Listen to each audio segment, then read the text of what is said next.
The Power of 5 a.m. Chapter 1. The Ghost City. The world does not begin at 9 a.m.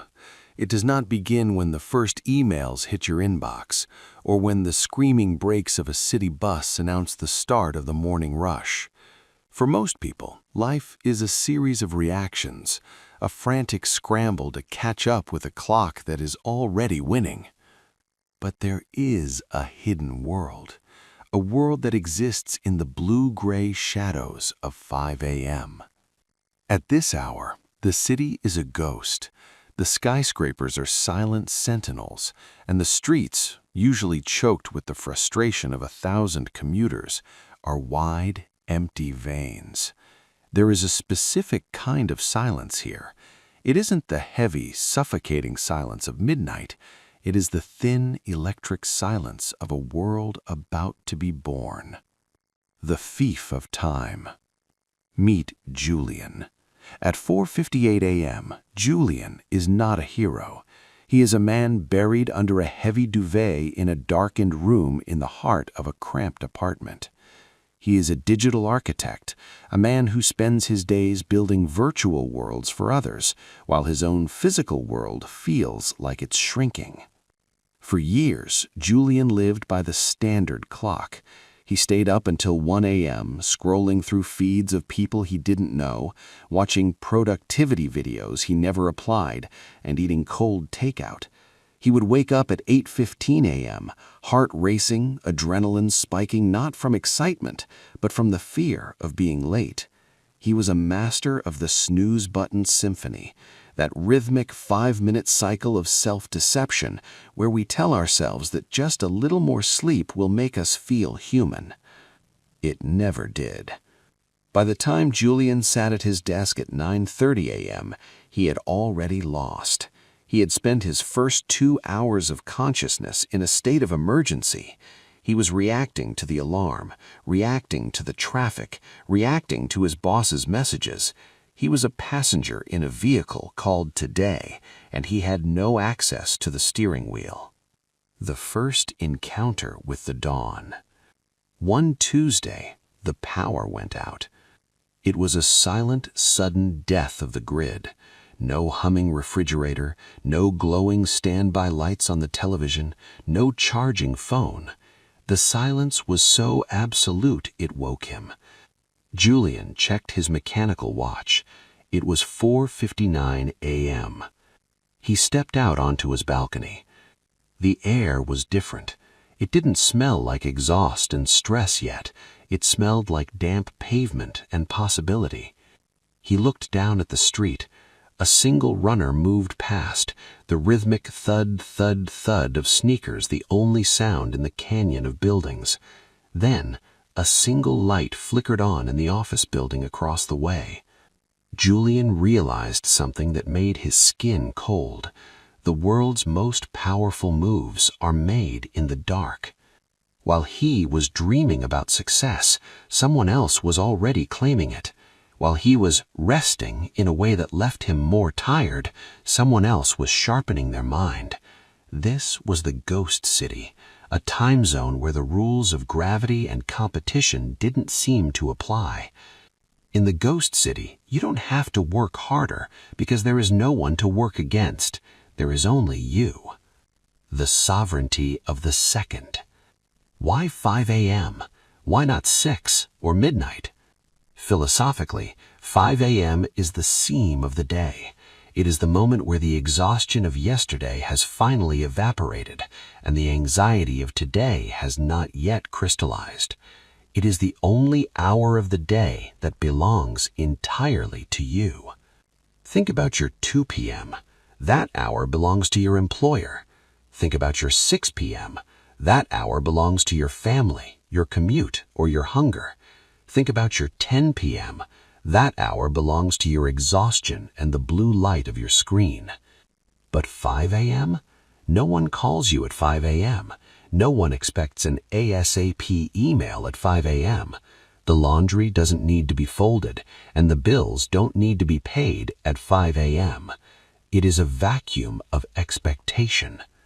Julian stood there watching the sky turn from deep indigo to a bruised purple and felt a strange, terrifying sensation: sovereignty.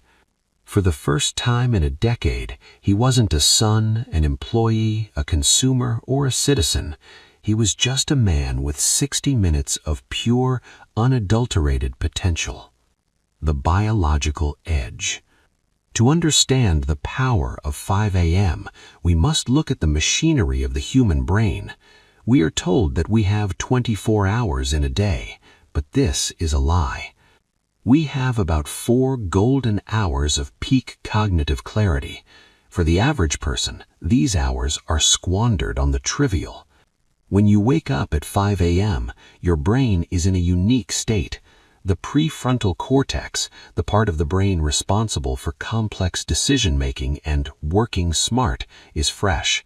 More importantly, the inner critic, that voice that tells you that your ideas are stupid or that you're not good enough, hasn't woken up yet.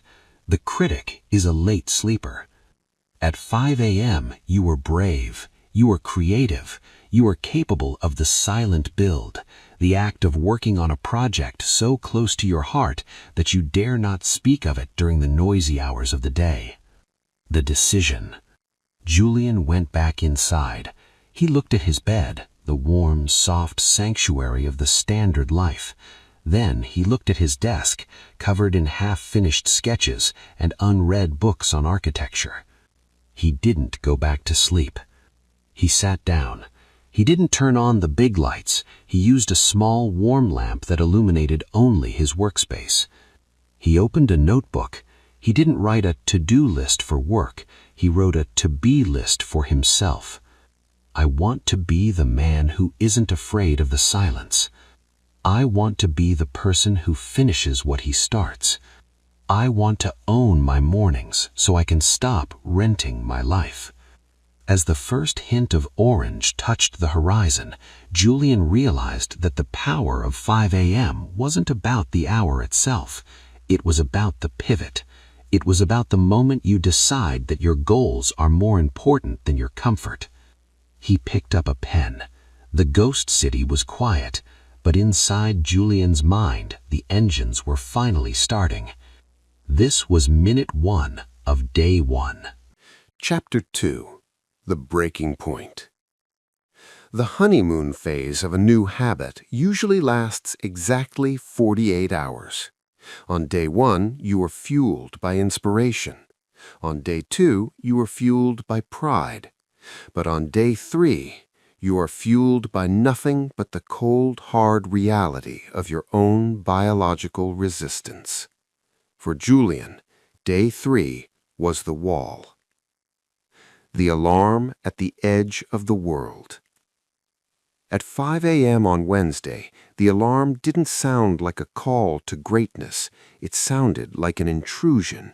It felt like a physical weight pressing against his chest, urging him to sink back into the velvet warmth of the blankets. His mind, usually his greatest asset, suddenly became his most dangerous enemy. "One more hour won't kill you," the voice whispered. "You worked late last night. You need the recovery. Stress kills, Julian. Sleep heals." This is the first great filter. Most people who watch motivational videos or read self-help books fail here. They believe that the power of 5 a.m. is a feeling. It isn't. It is a negotiation. Julian lay there in the dark, his hand hovering over the snooze button, realizing that this was the first real battle of his new life. If he lost here, he wasn't just losing an hour. He was teaching his subconscious that his promises were negotiable. He forced his feet onto the cold floor. The shock of the temperature was the only thing keeping him conscious. The fog of the uninitiated. The first 30 minutes were a disaster. Julian sat at his desk, but his brain felt like it was filled with wet cotton. He stared at his notebook, but the words blurred. He tried to read, but he found himself reading the same sentence 4 times without absorbing a single syllable. This is what the experts call sleep inertia. When you wake up during a deep sleep cycle, your brain is flooded with adenosine, the chemical that tells your body it's time to rest. Most people experience this fog, assume they aren't a morning person, and give up forever. Julian was about to be one of them. He stood up, intending to crawl back into bed, when he saw a flicker of movement through his window. In the park across the street, under a dim yellow streetlight, an old man was performing Tai Chi. He moved with a fluid, haunting grace, his white hair catching the glow of the lamp. He looked like a statue come to life. Julian watched him for 10 minutes. The man didn't look tired, he looked vital. He looked like he was plugged into a power source that the rest of the city didn't know existed. Intrigued, the mentor in the shadows. Driven by a sudden, caffeine-deprived curiosity, Julian threw on a hoodie and went downstairs. The air was crisp, biting at his lungs. He approached the park bench where the old man was now sitting, drinking tea from a small thermos. "You're late," the man said, without looking up. Julian blinked. "Late? I've been awake since 5. "Being awake is not the same as being alive," the man replied. He finally looked at Julian. His eyes were sharp, intense, defying the deep wrinkles on his face. "I've watched your light flicker on for 3 days. On day 1, you were excited. On day 2, you were determined. Today, you look like a man going to your own funeral." "It's harder than I thought," Julian admitted, sitting on the edge of the bench. "My brain won't start. I feel slower than I do at midnight." The man laughed. "That's because you're trying to use your brain before you've used your body. You are a biological machine, Julian. You can't expect the engine to roar if the oil is frozen. You think 5 a.m. is for thinking. It's not. It's for priming." The 20-20-20 revelation. The man, who introduced himself only as Silas, explained the mechanical pivot. The 99% wake up and immediately feed their distractions. They check their phones. They feed their anxiety. They let the world into their heads before they've even cleared the cobwebs. Silas held up 3 fingers. If you want the power, you have to pay the price in 3 installments. The first 20 minutes, move. You must sweat intensely. When you move your body, you flush out the cortisol, the stress hormone. You jumpstart your circulation. You tell your brain, the hunt has begun. The second 20 minutes, reflect. Once the fog is gone, you sit in the silence. You write, not what you have to do, but who you want to be. You meditate on the 24 golden coins, the hours of your day. How will you spend them, or will you let others steal them? The third 20 minutes, grow. Only now do you feed the mind. You read the giants. You study the craft. You build the skill that will make you a smart worker instead of a hard worker. The breaking of the habit. Julian listened, the cold air finally feeling refreshing rather than punishing. "The problem," Silas continued, "is that you are addicted to the noisy hours. You like the 9 to 5 rush because it gives you an excuse to be busy without being productive. 5 a.m. is terrifying because there are no excuses. If you fail in the silence, it's on you." Julian looked back at his apartment building. He saw the hundreds of dark windows, behind which thousands of people were sleeping away their potential, waiting for an alarm to tell them when to start their lives. "I don't want to be a passenger anymore," Julian said. "Then go back up," Silas said, standing to resume his practice. "And remember, the first week is for the body, the second week is for the mind, but the third week, that's when you find your soul." Shift. Julian didn't go back to his desk. He went to the center of his living room and did 50 burpees until his heart was hammering against his ribs and sweat was stinging his eyes. The fog didn't just lift, it evaporated. Suddenly, the silence of the apartment didn't feel lonely, it felt like a canvas. He opened his notebook again. This time, the pen moved. He began to outline a project he had delayed for 3 years, a sustainable urban housing model that he had been too busy to design. As the clock struck 6 a.m., Julian realized he had already accomplished more than he usually did by noon. He felt a strange, intoxicating sense of superiority, not over others, but over the version of himself that had been hovering over the snooze button an hour earlier. The power of 5 a.m. wasn't a myth, it was a weapon, and Julian was finally learning how to hold it. Chapter 3. The First 7 Days. By the morning of day 5, the physical pain had transitioned into a strange, buzzing lucidity. But as Julian's internal world began to organize, his external world began to fracture. This is the social friction phase, the moment you realize that when you change the frequency of your life, the people tuned to your old station start to hear nothing but static. The invisible progress. In the quiet of his apartment, Julian was winning. He had completed the 20-20-20 ritual 4 days in a row. His smart work pivot was already yielding results. He had automated 3 of his most tedious data entry tasks using a script he'd written during his 5 a.m. growth block. For the first time in years, he arrived at his office at 9 a.m. without a coffee in his hand. He didn't need the caffeine to wake up. He was already 4 hours into his day. While his colleagues spent the first hour of the shift complaining about traffic and blinking blearily at their monitors, Julian was already closing his second major task. He felt like a ghost in the machine. He was moving at a different shutter speed than the rest of the world. The price of the pivot. The friction started on Friday night.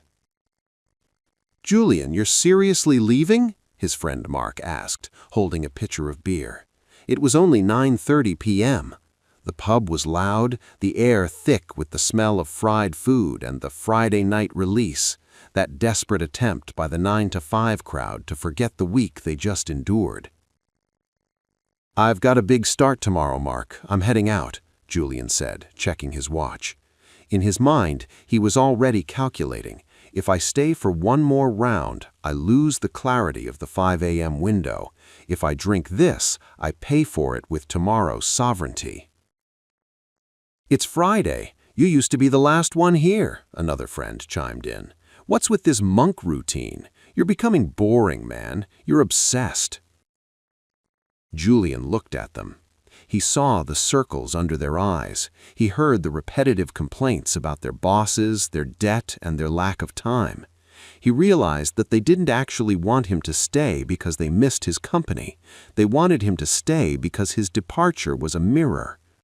By leaving to build his future, he was silently reminding them that they were standing still. "I'm not obsessed," Julian said quietly. "I'm just tired of being tired." He walked out into the cool night air. He felt a pang of loneliness, but beneath it was a rock-solid sense of direction. He was learning the hardest lesson of the silent builder. To reach the top 1% of results, you must be willing to be misunderstood by the 99%. The anticipation. The weekend trap. Saturday morning at 5 a.m. was the true test.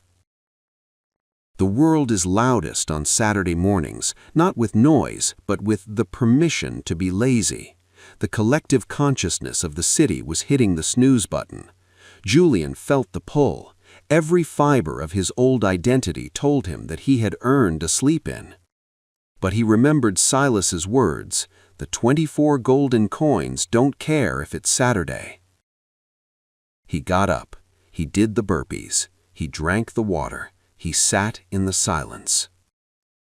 While the rest of his neighborhood slept off their hangovers or drowned in Netflix marathons, Julian finished the preliminary blueprints for the Silent Builder housing project. He looked at the clock. It was 7:30 a.m. He had already won the day before most people had even lost their dreams. The gentle transformation. By Sunday, something shifted. It wasn't just that he had more time, it was that the quality of his time had changed. Because he had already finished his deep work before the sun was fully up, he was completely present when he visited his parents for lunch. Usually he would be checking his phone, stressed about the work he had left for the weekend. Now his phone stayed in his pocket. "You look different, Julian," his mother said, handing him a plate. "Less hurried." "I found some extra time," he smiled. He realized that 5 a.m. wasn't just making him a better worker, it was making him a better son. By conquering the first hour of the day, he had stopped being a victim of the other 23. He wasn't rushing anymore. He was standing on a foundation he had built in the dark. The reflection. As he prepared for bed on Sunday night, Julian looked at his reflection. The ghost city had changed him in just 7 days. He had lost the social safety of his old peer group, but he had gained something far more valuable: self-trust. He knew that tomorrow at 5 a.m. the alarm would go off. He knew it would be cold. He knew he would be tempted to stay in bed. And he knew with absolute certainty that he would get up. Chapter 4. The Ripple Effect. By the start of the second week, Julian's efficiency wasn't just a personal secret. It was becoming a corporate anomaly. In the world of hard work, people are rewarded for looking busy. They are rewarded for long hours, frantic emails, and the visible exhaustion that signals dedication. Julian was doing the opposite. He was becoming invisible. The efficiency paradox. Because Julian was attacking his most complex architectural renders and structural calculations between 5 a.m. and 7 a.m., he was arriving at the office with his entire to-do list already decimated. While his colleagues were still shaking off the morning fog, Julian was sitting at his desk with a calm that bordered on eerie. He wasn't hustling, he was executing. By Wednesday, his manager, Sarah, a woman who defined her worth by the 14-hour days she clocked, noticed the shift. She walked over to his desk at 2 p.m. and saw him reading a book on sustainable urbanism. "Finished the Miller report?" she asked, her voice tight with the stress of her own mounting inbox. "Sent it at 9:15 this morning, Sarah," Julian replied. "And the floor plans for the Riverside project? They're in the shared folder. I finished the revisions before the morning meeting." Sarah paused. In the traditional corporate mindset, a finished task isn't a victory. It's an invitation for more work. "Well, if you've got time to read," she said with a slight edge, "I have 3 more site surveys that need auditing by Friday." The corporate trap. This was the middle management trap. Julian realized that by working smart, he had created a vacuum.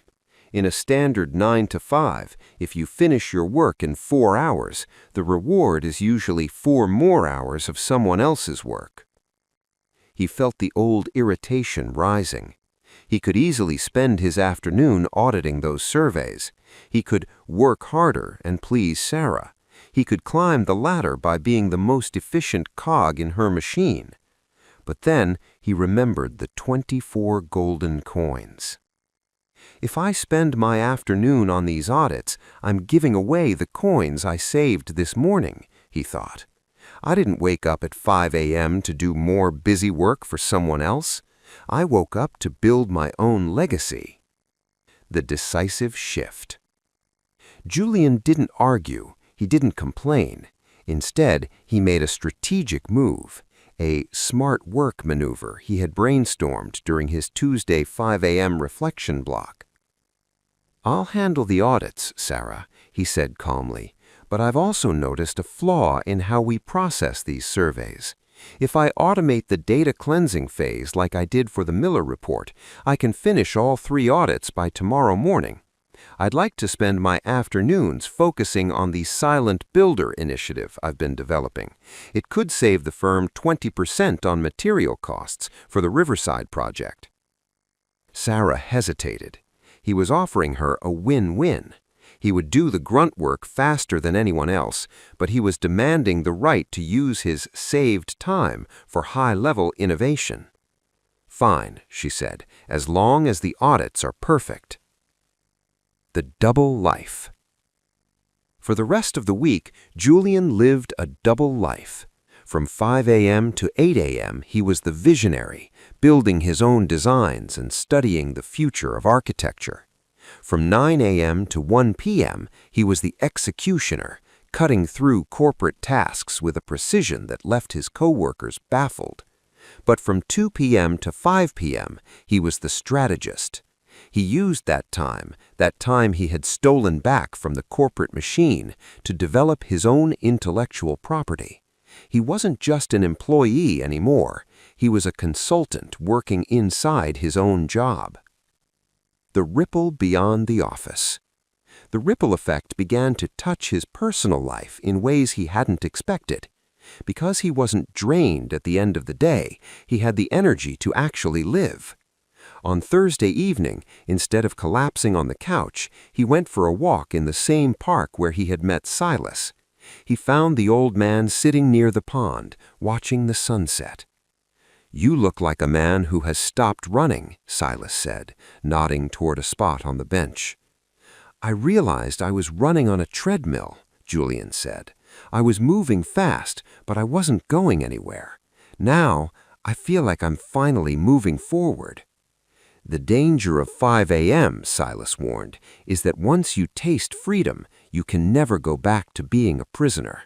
You've started to see that time is the only true currency. Most people spend it, a few invest it, but the masters, they multiply it." The unexpected call. That night, Julian received an email. It wasn't from Sarah. It was from a boutique development firm that had seen his Silent Builder concept on a professional forum where he shared a snippet during his early morning growth hour. "We've never seen a modular approach like this. Are you available for a private consultation this weekend?" Julian looked at his phone, then at his alarm clock, set for 5 a.m.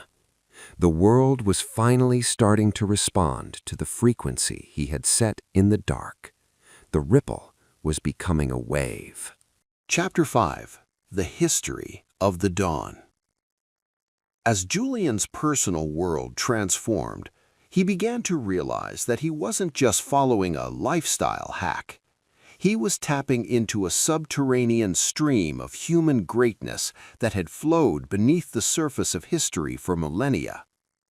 During his 5 a.m. growth blocks, he stopped reading modern productivity blogs and started reading the journals of the giants. He discovered that the Ghost City wasn't a modern invention. It was the birthplace of the Renaissance, the Industrial Revolution, and the digital age. The architects of the morning. Julian sat in his dimly lit study, the steam from his coffee rising like a silent prayer. He opened a biography of Leonardo da Vinci. He discovered that the ultimate polymath didn't follow a 9 to 5. Da Vinci practiced polyphasic sleep, but his most profound anatomical sketches and engineering marvels were often conceived in the pre-light hours when the distractions of the Florentine court were silenced. Then there was Benjamin Franklin, who famously asked himself every morning at 5 a.m., What good shall I do this day? For Franklin, the dawn wasn't for labor, it was for alignment. He understood that if you don't steer your ship in the calm of the morning, the storms of the afternoon will steer it for you. The analytical advantage of the ancients. Julian began to see a pattern. From the Stoic Emperor Marcus Aurelius, who struggled to leave his warm bed but forced himself up to serve the Roman Empire, to Ernest Hemingway, who wrote every morning at first light because there is no one to disturb you and it is cool or cold, and you come to your work and warm as you write. These weren't just early risers, they were time alchemists. They understood a biological truth that modern science was only now proving: the transient hypofrontality. In the early morning, the prefrontal cortex, the part of the brain that houses your inner critic and your logic filter, is temporarily deactivated. This allows the brain to enter a flow state more easily. It is the only time of day when the smart worker can outpace the hard worker by a factor of 10. The hidden cost of the crown. But as Julian dug deeper into the history of the dawn, he found a warning. He read about Nikola Tesla, who worked with such feverish intensity in the early hours that he eventually drifted into social isolation. He read about CEOs who used 5 a.m. to build empires but lost their families in the process, because they forgot that the goal of working smart is to have more time for the people you love, not just more time for more work. Julian looked at his own phone.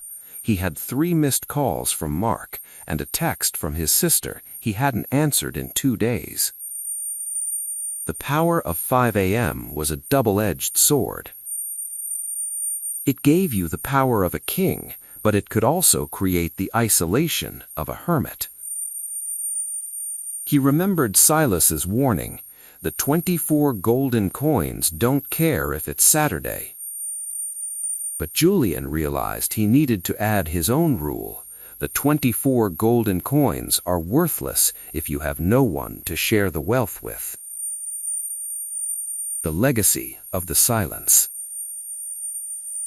Julian realized that his Silent Builder project wasn't just a career move, it was his contribution to this historical lineage. Every great movement in history started with a silent build, a period of time where the creator worked without recognition, without applause, and without distraction. The history of the dawn taught him that the most successful people in human history weren't the ones who worked the most hours. They were the ones who protected their highest quality hours. He closed his books as the sun began to bleed over the horizon. He wasn't just Julian the architect anymore. He felt like a soldier in an invisible army that had been fighting the war against mediocrity since the beginning of time. He picked up his pen. It was 6:45 a.m. He had 15 minutes left of his growth block. Instead of sketching a floor plan, he wrote a letter to his sister, inviting her for dinner. He was learning to use his saved time to repair the bridges his ambition had scorched.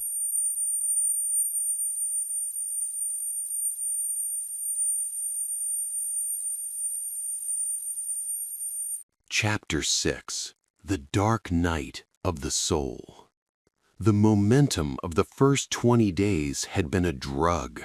Julian felt invincible until the world decided to test if his discipline was a permanent transformation or just a temporary phase. It started with a low, persistent ache in his joints on a Tuesday night. By 4:55 a.m. Wednesday, the ghost city didn't look like a canvas of opportunity. It looked like a cold, unforgiving void. Julian's fever had spiked to 102 degrees Fahrenheit, 39 degrees Celsius. His head throbbed with every heartbeat, and the mere thought of those 50 burpees made him nauseous. The internal saboteur. This is the second great filter, the crisis of the body.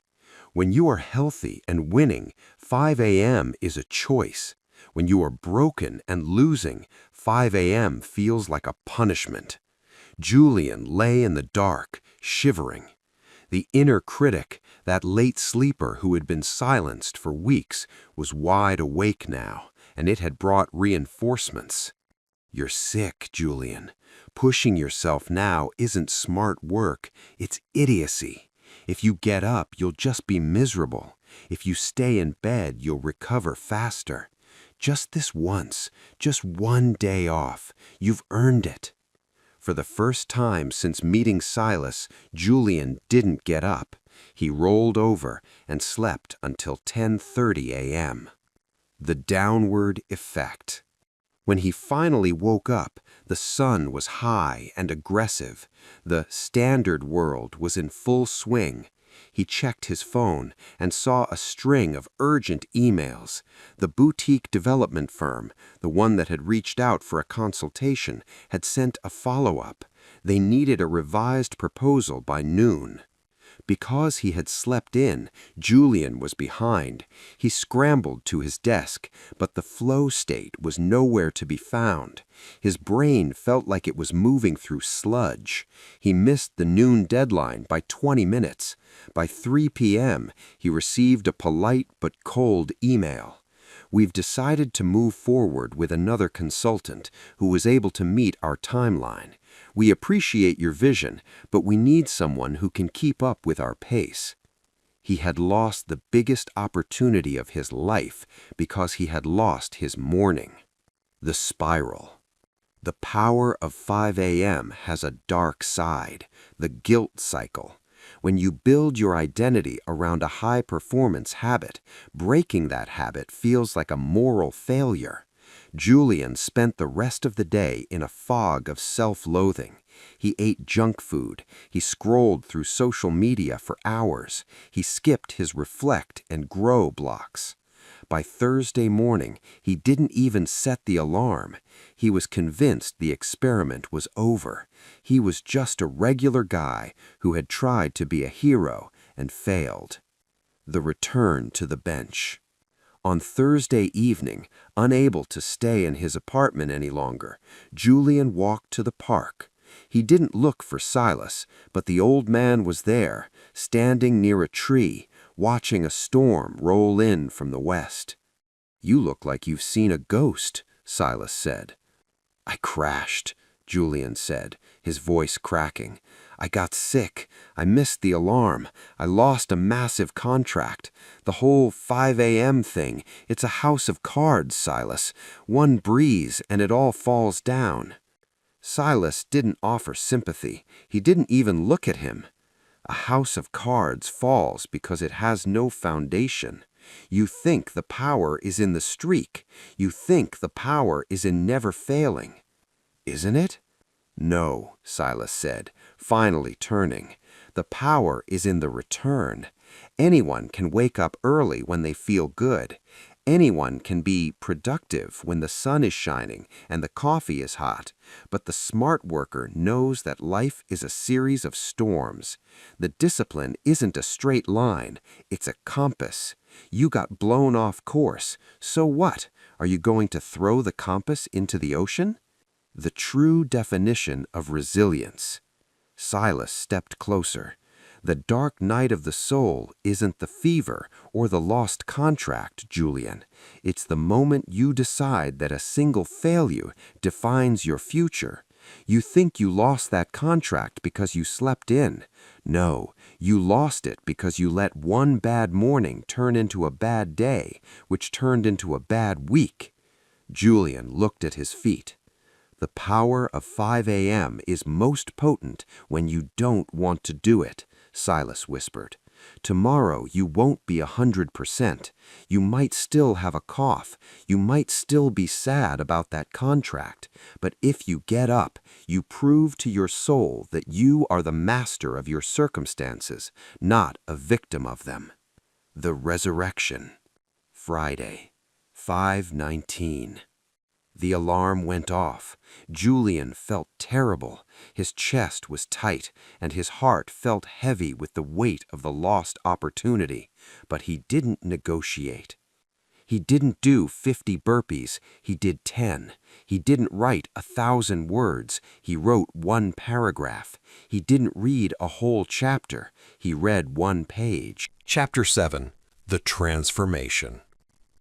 By the 66th day, something fundamental had shifted in Julian's biology.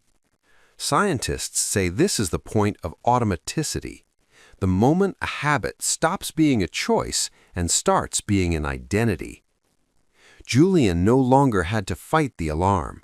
In fact, he often woke up at 4:58 a.m., his eyes snapping open in the silence, his body already primed for the ghost city. He was no longer a man trying to be a morning person. He simply was one. The new reality. The physical results were undeniable. His skin was clearer, his posture was straighter, and the brain fog that had defined his 20s was a distant memory. But the real transformation was invisible. Julian had developed a high-resolution mind. He could see patterns in his architectural designs that he used to miss. He could navigate stressful meetings without his heart rate increasing. He had achieved what the Stoics called ataraxia, a state of robust tranquility. But the standard world doesn't always celebrate a transformed man. Sometimes it feels threatened by him. Transition pause. The final corporate confrontation. The Silent Builder project, the modular housing initiative Julian had been developing in his stolen hours, had finally reached a stage where it could no longer be hidden. He had used his 5 a.m. blocks to create a full 3D walkthrough and a cost analysis spreadsheet that proved his method could reduce construction waste by 40%. On Monday afternoon, Sarah called him into her glass-walled office. She looked exhausted. The circles under her eyes were darker than ever, and her desk was a chaotic mountain of paper. "Julian," she began, her voice weary, "I've been looking at your billable hours. You're hitting your targets, but you're leaving at 5 p.m. sharp every day. Meanwhile, the rest of the team is staying until 8 to finish the Q3 projections. It doesn't look good for team morale."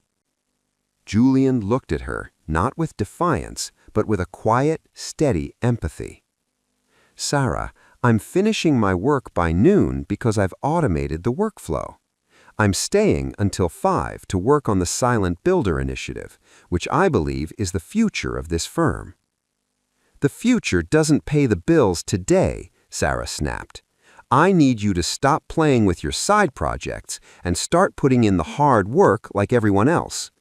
I need you here until 8 p.m. for the next month." The room went silent. Sarah blinked, stunned.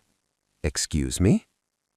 "I've spent the last 66 days rebuilding my life," Julian continued. "I've realized that my value isn't in how many hours I sit in this chair. It's in the quality of the solutions I provide. If this firm values presence over performance, then I'm no longer the right fit. I'm resigning, effective immediately." Julian walked out of the building with nothing but his laptop and his notebook. To anyone else, it looked like he had just ruined his career. But to Julian, it felt like he had finally stepped out of a cage. He went straight to the park. Silas wasn't there. The bench was empty, but Julian didn't need a mentor anymore. He sat down and opened his phone. He had a notification from a venture capital group that focused on green tech. "We'd like to fly you out for a presentation. This is the kind of smart work the industry has been waiting for.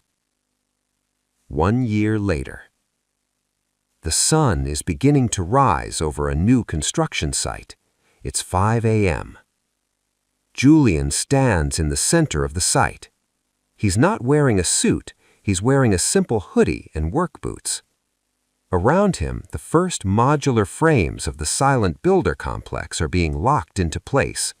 The process is quiet, efficient, and fast. He looks at his watch. 5:15 a.m. He takes a deep breath of the cold morning air. He thinks about the millions of people currently hitting snooze. He thinks about the ghost city that gave him the strength to pivot. He thinks about Silas, whom he hasn't seen in months, but whose voice still echoes in his mind. The 24 golden coins don't care if it's Saturday. Julian pulls a small thermos from his bag and pours a cup of tea. He isn't rushing to start his day. He has already won his day. The power of 5 a.m. wasn't about the clock. It wasn't about the burpees. It wasn't even about the success. It was about the silence. It was about finding the one part of the day where the world couldn't tell him who to be. He watches the sun break over the horizon, painting the silent builder frames in a brilliant, triumphant gold. Julian smiles. He picks up his blueprints. The world is finally awake.